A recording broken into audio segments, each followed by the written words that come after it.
Did you ever wish to kill a child? Nip some young doom in the bud?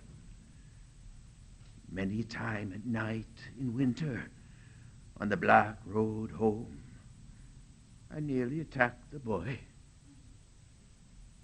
Poor Jerry. What restrained me then? Not fear of man. Shall we go on backwards now a little? Backwards? Yes. Or you forwards and I backwards? The perfect pair, like Dante's damned, with their faces artsy-versy. Our tears will water our bottoms. What is the matter, Dan? Are you not well? Well? Did you ever know me to be well? The day you met me, I should have been in bed. The day you proposed to me, the doctors gave me up. Oh, you knew that, did you not? The night you married me, they came for me with an ambulance. You've not forgotten that, I suppose. Oh, no. I cannot be said to be well. But I am no worse. Indeed, I am better than I was. The loss of my sight was a great fillip. If I go deaf and dumb, I think I might pant on to be 100.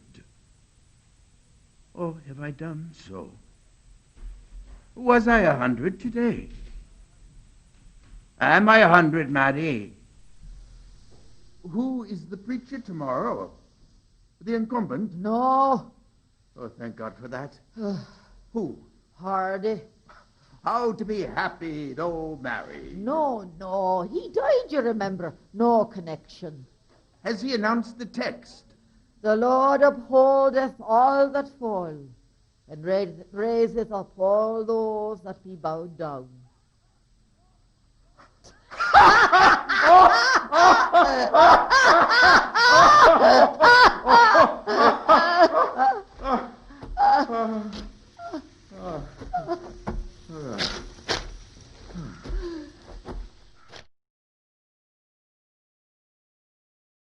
I may say so myself.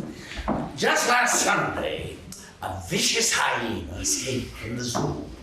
Rising to the occasion, I ripped the full-length dress off a nearby lady, made it into a sack, and so captured the inhuman creature. That's very interesting. Garnier, my son, gives me great pleasure. I've known him since he was a schoolboy. The more interesting is the story in last Sunday's Daily Independence about an anonymous capture of an escaped hyena. And more interesting still is the man found recently who admits to the vulgar heroic. Well, that doesn't form past as accolades. Sometimes I feel very sorry for you, Prince.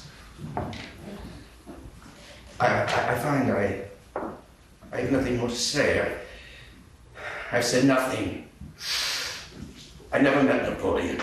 Oh, we exchanged a few letters now and then. But what else is there to talk about? How's life? Things? Dull, factual forms. I'm not having a stroke.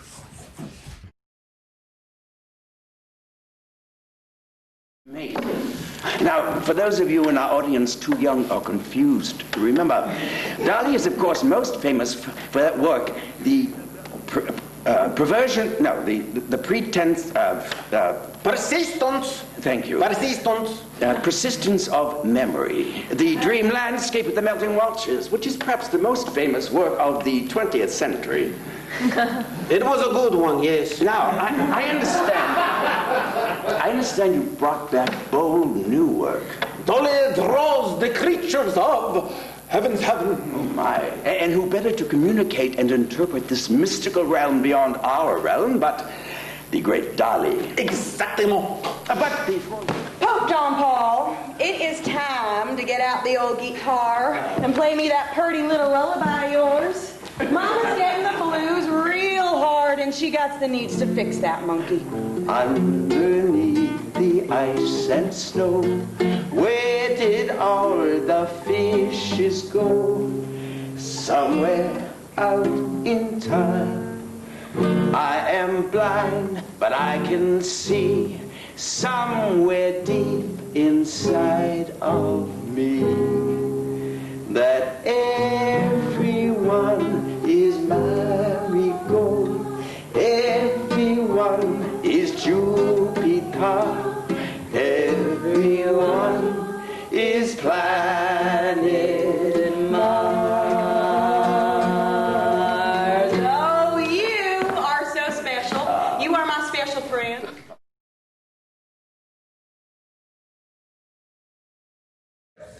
When I was in New Orleans during the war, I met a character who had talks. I met him because I was a singer then and he loved to sing, so we used to sing together quite a lot. He seemed a pretty sane guy to me. I mean, he didn't twitch or nothing like that. Well, a month or two after I left New Orleans, I got a note from another friend who sang with us once in a while. And he said that Livingston, who was the first singer, had been eaten by his dogs. It was a postcard, and didn't say any more. When they found Livingston, there was almost nothing left to him. Even his watch had been eaten by one of the dogs who coughed it up in the presence of the vet. There were the bones, of course, and his death wrist, the hand that held the whip when he was in the pen, was left untouched in the middle of the area. But not much of anything else. The dust all over the yard was reddish, and his clothes, not much left of those, were scattered around. The dogs, too, were blood hungry. Though the scene was discovered, they reckon, 2 or 3 days after the event occurred. Some of the dogs were similarly beaten. The vet went into the house, got Livingston's shotgun, one that sprayed bullets into his mother's legs. Couldn't find any bullets, went into town, bought bullets, didn't say a word in town, except got the sheriff with him. And they rode back, and they shot all the dogs, refusing to go into the pen, but poking the gun to the planks and the fence and blowing off the 30 heads that remained alive. Whenever they came into range or into the arc, the gun could turn to reach them. Then they went in, dug a pit with a couple of Livingston shovels, buried everything. 40 dogs, it disintegrated overnight. Ain't that a nasty story, Linda? Ain't it? Ain't it nasty?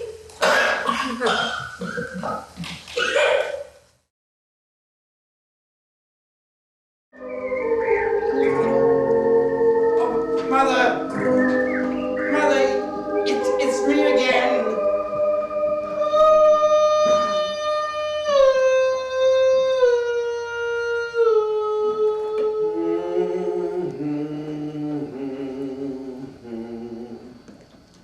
Oh, my bedroom is filled with all my toys. Take me to the window. Take me to the window, Mother. Oh, look.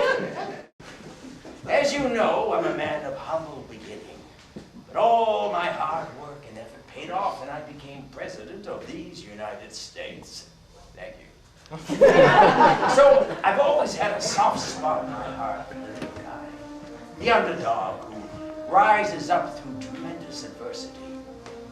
I don't know if you know this, but as I sat in Ford's Theater on the last night of my life, watching a silly trifle called My American Cousin, my mind began to drift, and I began to think of all the wonderful, ingenious people, some of whom hadn't even been born yet, like Phil Prokowski from Cleveland, Ohio. Who, you ask? Exactly. And I'm not making that name up either. Yet, his sculptures have been enjoyed by millions for generations. Phil spent hours in the studio, pondering every detail of the initial sculpture. Yet, something was missing, some indefinable, elusive thing. Just like DALI's persistence of memory. Exactly. What could it be? And then suddenly, Eureka! It came to him. G.I. Joe is born. Enough of this nonsense, huh? Get out. Thank you very much. Now I'd like to sing you my rendition of the Black Angel's Death Song by the Velvet Underground. Whoa. We apparently have a heckler among us tonight. Why do you torture me, dead baby Salvador? Why? You said my name. All my life, Dali has tried to prove Dali is not you. Yet you are always with me. How you will even sing my thoughts? I don't have any thoughts of my own. I've tried. I really have. I'm still trying. You must leave Dali be. For good this time. Good. Please don't send me out there. It's an awful place. My goodness, it's strange how things can sour so quickly. At first, I was so glad to come back. Remember the first time you thought of me? When Mother took you back to my grave. Your thoughts gave me life again. It was you. I know it now. Please, give me another chance. I'll be a good monster someday. You'll see, I'll be the best monster you ever saw. You know what? Fuck gay. Ah, fuck gay. Fuck it. Yeah. I don't believe in it. Well, it believes in you. You know, guys like me fought on the front lines so that guys like you could enjoy the luxury of feeling so ambivalent. Still get punched. Yeah, still get punched. So you're not gay. Maybe you're just queer. Maybe. Or maybe you're just a traveler, a sightseer. Maybe. A nomadic explorer. Maybe I'm just a dude. Maybe you're just a tourist. Or maybe I'm just a whore. Maybe.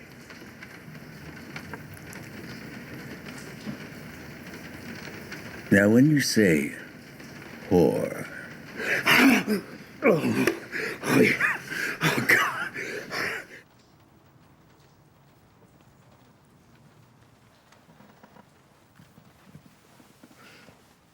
Oh. This is nice. Beautiful boy.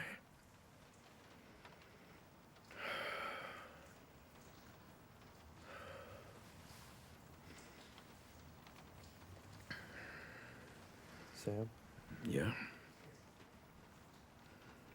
how old are you? Old as the sun. And you?